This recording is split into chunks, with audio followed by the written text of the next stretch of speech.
Hello guys, in this video I am going to show you how to add information concerning your skills on the BestJobs application.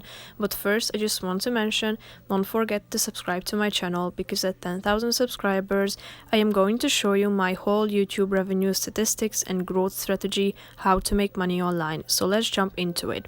First of all, open the app on your phone, then tap on the menu icon in the upper left corner of the screen. Now tap on the profile icon and scroll down till you find the skills section and simply click on it.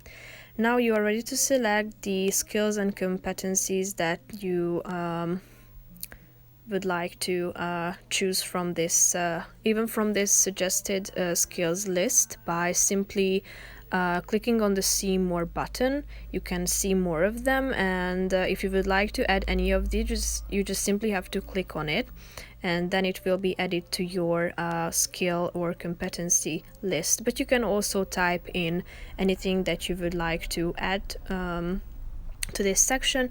Now if you scroll down, you can add your spoken languages. As you can see, you can also select the level of your spoken language, whether you are a beginner, medium, or advanced, or it's your native language. You can indicate this by tapping the button done.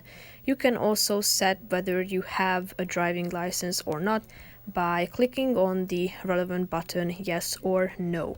If you would like to save these details and these information concerning your skills, all you have to do is tapping on the done button in the upper right corner of the screen. So now the skills section has been updated. So that's pretty much it for this video. I hope you found it helpful. If you did, consider subscribing to my channel and see you in the next video. Bye bye.